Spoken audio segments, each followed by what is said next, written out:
कपिल जी हमारे बीच में। नई दिल्ली 19 दिसंबर। मैं दीपक खुलवे, रोजाना दिल्ली न्यूज से। आज अशोक विहार दिल्ली में कांग्रेस ने जन जागरण पोल खोल यात्रा का आयोजन किया। यात्रा अशोक विहार जय जय कॉलोनी वजीरपुर में की गई। कार्यक्रम में दिल्ली प्रदेश कांग्रेस कमेटी के अध्यक्ष चौधरी अनिल कुमार, पूर्व विधायक अनिल भारद्वाज, पूर्व विधायक हरिशंकर गुप्ता, आदर्श नगर जिला कमेटी अध्यक्ष मनोज यादव, पूर्व कांग्रेस जिला अध्यक्ष हरिकिशन जिंदल, सदस्य अखिल भारतीय कांग्रेस कमेटी सीमा जोशी, निकिता चतुर्वेदी, अशोक बसोया, रागनी नायक, पूर्व निगम पार्षद अनुजा पोपली, मीनू कपिल, दीपिका वाधवा शर्मा और कांग्रेस के सैकड़ों कार्यकर्ता जन जागरण पोल खोल कार्यक्रम में सम्मिलित हुए और आम आदमी पार्टी और भाजपा का विरोध किया। कांग्रेस कार्यकर्ताओं में काफी उत्साह नजर आया। जय हिंद, धन्यवाद। यहाँ पे जो मंच पे बैठे हैं उन सभी का मैं स्वागत करती हूँ और धन्यवाद करती हूँ कि आपने मुझे बोलने का मौका दिया। और कांग्रेस परिवार जो हमारे सामने बैठा है, हमें इकट्ठा होना है और ये पोल खोलनी है। शराब के ठेके खोल दिए केजरीवाल जी ने, ये नहीं देखा कि पढ़ाई खोल दें। पढ़ाई के लिए 2 साल से सारे बच्चे घर बैठे हैं, उनको इनकी चिंता नहीं है कि हमारे बच्चे पढ़ नहीं पा रहे हैं। 2 साल से बैठे हुए हैं घर पे और शराब के ठेके के लिए उन्होंने फटाफट से शराब के ठेके खोल दिए। तो हमें केजरीवाल जी की पोल खोलनी है। इन्होंने कोई ऐसा काम किया हो जिससे कि हम अप्रिशिएट कर सकें इनको कि हाँ इन्होंने बहुत अच्छा काम किया है। सब जगह इनकी थू-थू हो रही है। कोई भी काम इन्होंने ऐसा नहीं किया कि हाँ हम कहें कि हमारे बच्चों के लिए इन्होंने अच्छा किया। कोरोना में हमने 2 साल इतना स्ट्रगल किया कि इनके पास ना सिलेंडर थे, ना कोई चीज़ थी और हॉस्पिटल्स में जगह नहीं थी। हम लोगों ने कैसा सरवाइव किया ये आप सभी को पता है। तो आज इनकी हम सभी मिलके पोल खोलेंगे जिससे कि लोगों को पता चले कि इन्होंने हमारे साथ क्या किया है। धन्यवाद। नहीं किया। और ये मैं इस मंच से इसलिए भी कहना चाहता हूं कि आम आदमी पार्टी के जो नेता हैं वो बाहर राज्यों में जाकर के तो काम कर रहे हैं, बाहर राज्यों में जाकर के तो प्रचार कर रहे हैं। यहाँ पे दारू के ठेके तो जैसे भी बहन ने बताया, दारू के ठेके तो खुलवा दिए। अरे भैया जो फ्लैट यहाँ बने हुए हैं उनको तो कम से कम गरीब लोगों को दे दो। इन्हीं बातों के साथ मैं अब सीधे तौर पर आमंत्रित करूंगा आदरणीय हरिशंकर गुप्ता जी आए और हमें संबोधित करेंगे। जोरदार तालियों से स्वागत करें। गिरीश जी आप लेके आओ। गिरीश जी आप आगे लेके आओ। मनोज भाई आगे रहो। आप मनोज भाई आप आगे रहो। अरे फिरते हैं, काम नहीं है।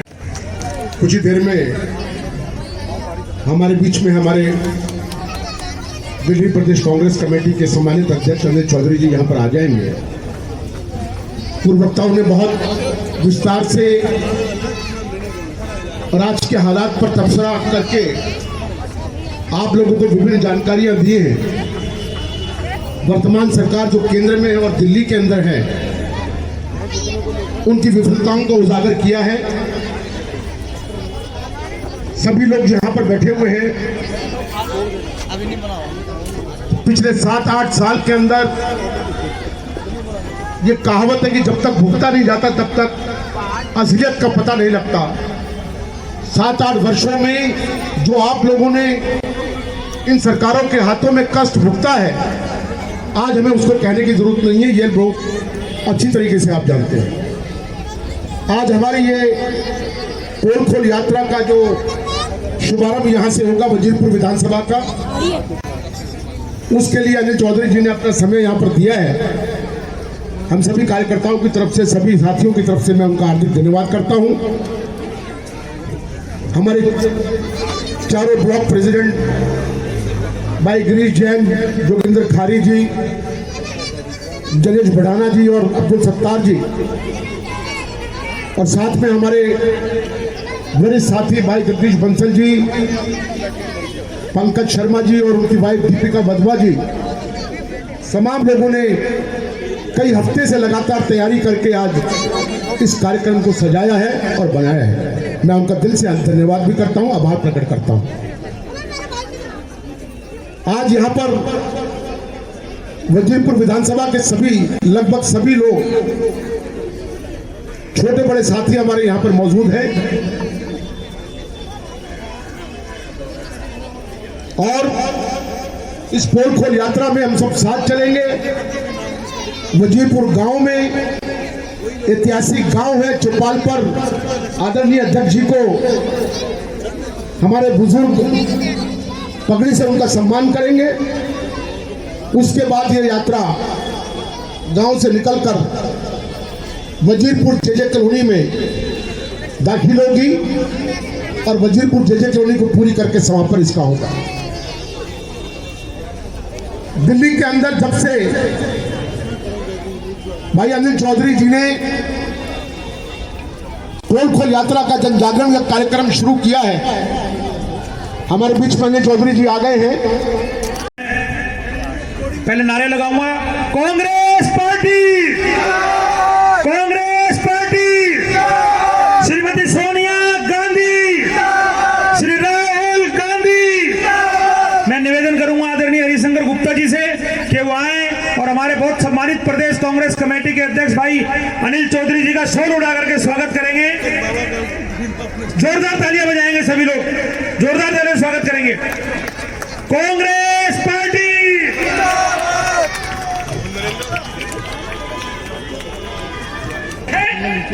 कि भगवान भरोसे कोविड से बचा जाए। कैसे कह सकता है कोई मुख्यमंत्री? हमने उसको जिम्मेवारी दी थी कि विषम परिस्थितियों में आप हमारा साथ देंगे, हमारे लिए कानून बनाएंगे, हमारे लिए व्यवस्थाएं करेंगे, हमें सुरक्षित रखेंगे। लेकिन अफसोस, दिल्ली का मुख्यमंत्री छुप के घर में बैठा और शीला जी के चेहरे पे कभी ये कालिक पोतने वाला मुख्यमंत्री आज मुझे असहाय, डरपोक और यूं कहूं अपने चरित्र को बदलने वाला मुख्यमंत्री आज दिखाई देता है। आरोप लगाता है पंजाब की सरकार पर, लेकिन जवाब नहीं देता। पंजाब को कहने गया था नशा मुक्त करूंगा, पंजाब से आप क्या लेके आए मुझे नहीं मालूम, लेकिन पंजाब के शराब माफियाओं को आपने दिल्ली को बेच दिया। पंजाब के अकाली के एमएलए दीप, मुझे जो जानकारी है दीप माथुर शायद उसका नाम, दीप सिंधु को दिल्ली के ठेके बेच दी। वहां से जिस तरह का पैसे का लेन देन चुनावों में किया जा रहा है उसकी जानकारी हम एकत्रित कर रहे हैं। और मेरा इस मन से दावा है पुलिस की सलाखों के पीछे जाएगा ये मुख्यमंत्री। जिस तरह से भ्रष्टाचार को बढ़ावा आज दिया जा रहा है, शराब के ठेकेदारों को पूरी तरह से छूट दे दी शहर को बेचने की। याद होगा 2013 में अपना एक मैनिफेस्टो लेके आए थे, उस मैनिफेस्टो का नाम दिया था स्वराज मैनिफेस्टो। स्वराज के बिंदु नंबर 6 पे एक बिंदु पे कहा गया है, आरोप लगाते थे हरिशंकर जी जैसे व्यक्ति पर, जयकिशन जी जैसे व्यक्ति पे शहर में कोई ठेका खुलता है ना साहब, तो एमएलए, नेतागण और कर्मचारी अधिकारी पैसा लेकर ठेका खोलते हैं। मेरी बहनों को गुमराह किया गया, विश्वास दिलाया गया, हम जो है पॉलिसी लेके आई, शहर में ठेका नहीं खुलने देंगे। दिल्ली में कोई ठेका खुलेगा तो पहले मोहल्ला सभा से पूछेंगे, अपनी बहनों से पूछेंगे, जब ठेका खोलेंगे। पहले ठेकों की संख्या होती थी मात्र 300, लगभग 18 विधानसभा ऐसी थी जिनमें एक ठेका नहीं होता था। और आज अरविंद केजरीवाल साहब एक नई नीति लेके आए हैं। उस नीति के तहत अब किसी से पूछने की जरूरत नहीं है, जो अरविंद ने कह दिया वही सही। छोड़िए बहनों को, छोड़िए ग्राम सभा, छोड़िए मोहल्ला सभा, और तो और अपने विधायकों से नहीं पूछता, अपने मंत्री से नहीं पूछता आखिर मामला क्या है। मैं कहना चाहता हूं मामला भ्रष्टाचार का है। दीप सिंधु जैसे पूर्व अकाली भाजपा के विधायक के कंपनी को है जिस पर दिल्ली को बेच बंद होनी चाहिए, ठेके बंद होने चाहिए, बंदी होनी चाहिए। धन्यवाद साथियों, मुझे उम्मीद है सरकार जरूर आज गौर करेगी, लेकिन शराब नीति में 2 बातें कहकर अपनी बातों को खत्म करूंगा। दूसरा, जहां तक शराब खोलने की नीति है वो मैंने बताई, आपको सुन के हैरानगी होगी। कांग्रेस ने और हमारे नेता ने युवाओं को 18 साल के युवाओं को मत देने का अधिकार कांग्रेस ने दिया था, और अरविंद ने क्या दिया? हमारे बच्चों को शराब पीने की उम्र घटा दी। जो उम्र 25 साल थी अब उसको 21 साल कर दिया। मेरी बहनों सोचिएगा जरूर, जो बच्चे शराब पीने के लिए 24 साल से पहले कानून की दृष्टि में दोषी कहे जाते थे, उन बच्चों को लाइसेंस दे दिया। ये सबसे बड़ा फर्क है कांग्रेस और आम आदमी पार्टी की नीतियों में। राजीव जी 18 साल के बच्चे को मत का अधिकार देते हैं, अपना एमएलए चुनने का अधिकार देते हैं, सरकार बनाने का अधिकार देते हैं, और अरविंद केजरीवाल उन बच्चों को शराब पीने का अधिकार देते हैं। ये फर्क है कांग्रेस में और आम आदमी में। लालच के इस सत्ता सुख में बैठ करके अरविंद केजरीवाल हमारी जनरेशन को बर्बाद करने का काम कर रहे हैं, हमारी बहनों के घरों को परेशान करने का काम कर रहे हैं। शराब जरूरी है या काम जरूरी है, ये सोचिएगा। आवाज आई क्या? शराब जरूरी है, काम जरूरी? काम जरूरी, काम दीजिए। शराब नहीं चाहिए, काम चाहिए। दो हाथों को काम चाहिए, मजदूर को काम चाहिए। यही कांग्रेस पार्टी कहा करती थी।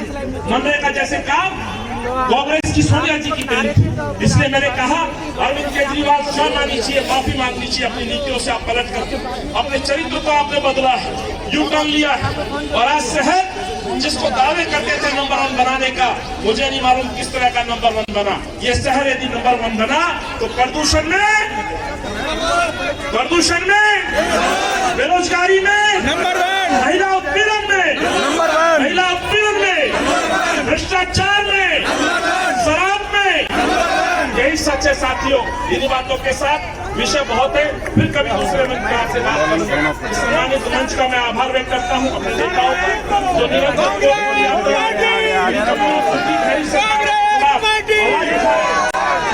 तमाम सहयोगी साथियों का अभिनंदन करता हूं। ब्लॉक कांग्रेस कमेटी के मेरे अध्यक्ष ने, जिला कांग्रेस के अध्यक्षगण, आए हुए मेरे साथी, मजदूर वर्ग, सेवा दल, उन तमाम साथियों का अभिनंदन जो इस यात्रा में मेरा सहयोग कर रहे हैं।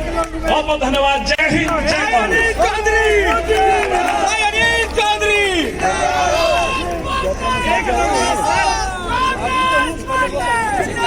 मैं सभी साथियों का बहुत बहुत धन्यवाद करता हूँ। अब महंगाई का नारा दिया कि महंगाई बहुत है, महंगाई हटाएंगे हम आके।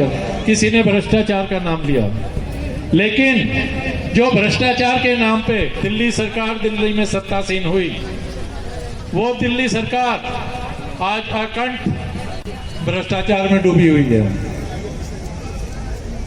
आपसे बिजली का बिल माफ करने का वादा हुआ। आपको याद होगा कि कांग्रेस के टाइम पे 58 दिन में बिजली का बिल आता था, और जो बिजली का बिल आता था वो 1 से 100 यूनिट तक 60 पैसे यूनिट था। 100 से 200 यूनिट होती थी तो 1 रुपये 20 पैसे था। लेकिन उसका 100 यूनिट 200 होते ही पिछला बेनिफिट खत्म नहीं होता था। आज ये फ्री के नाम पर आपको झूठ बोल रहे हैं। 201 यूनिट होते ही आपका बिजली का बिल डबल हो जाता है। तो कांग्रेस के दिन अच्छे थे या आम आदमी के दिन अच्छे थे? मैं आपसे कहना चाहता हूं, फ्री करें, स्वास्थ्य को फ्री करें, शिक्षा को फ्री करें। लेकिन आपको याद होगा जब दिल्ली में कोरोना फैला तो स्वास्थ्य के नाम पर दोनों सरकार जीरो थी। लोग ऑक्सीजन के लिए भटक रहे थे, इलाज के नाम पे भटक रहे थे, इंजेक्शन नहीं मिल रहे थे, अस्पताल में बेड नहीं मिल रहे थे। मैं दिल्ली सरकार से, केजरीवाल सरकार से ये पूछना चाहता हूँ, पिछले 7 साल में उन्होंने कितने हॉस्पिटल बनाए, कितने स्कूल बनाए जो ये ढिंढोरा पीटते हैं कि हमने विश्व स्तरीय स्वास्थ्य सेवाएं दी।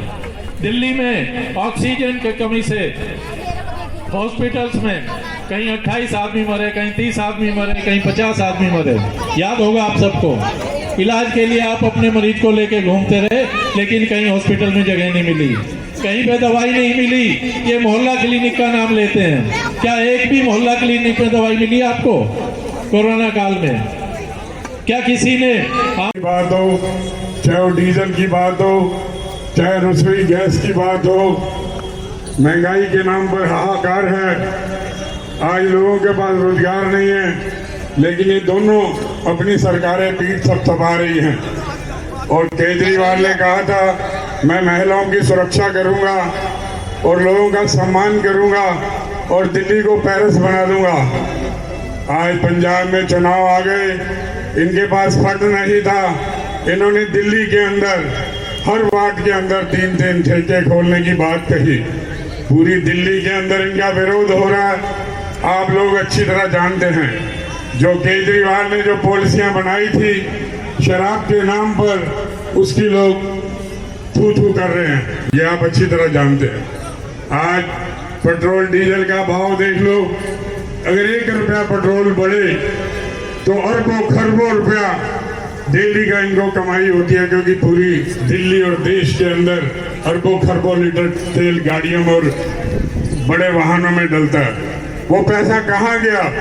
इन्होंने खाली अपनी जेबें भरी हैं, विकास के नाम पर लोगों को ठगा है। गरीब को कहा था कि हम आपको जहां चुकी है वहीं मकान बना करके देंगे, कुछ नहीं किया। हमारे कार्यकाल के समय आपने देखा था कि माननीय हमारी पूर्व मुख्यमंत्री शीला दीक्षित ने कितनी योजनाएं लागू करी थी, चाहे वो बुजुर्गों की पेंशन हो, चाहे विडो लेडीज की पेंशन हो, लाडली योजना हो, बहुत सारे ऐसे काम किए थे और दिल्ली का सौंदर्यीकरण किया था, जो आज दिल्ली के अंदर पैदल चलना में मुश्किल है। हालत इतनी खराब कर दी इन लोगों ने, फुटपाथ पर देखो क्या हालत कर दी है। ये पूरी दिल्ली को अगर चाहे तो रंग रोगन नहीं करा सकते। आज हाहाकार मची हुई है दिल्ली के अंदर बेरोजगारी के नाम पर। आज लोग सड़कों पर मारे पैसा नहीं है, और अगर पैसा है तो कैसे खर्च हो जाता है पता ही नहीं चलता है।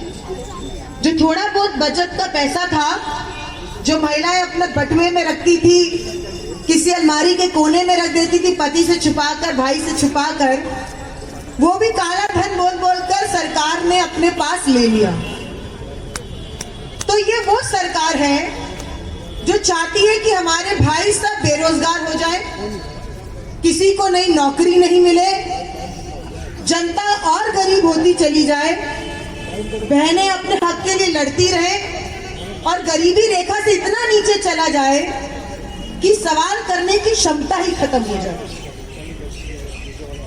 क्योंकि लोकतंत्र के अंदर अगर जनता सवाल करती है तो सरकार हिल जाती है, और सरकार सवाल का जवाब देने से डरती है। चाहे वो केंद्र में मोदी जी बैठे हो या दिल्ली के अंदर अरविंद केजरीवाल बैठे हो, ये दोनों एक ही थाली के हैं, दोनों में कोई अंतर नहीं है।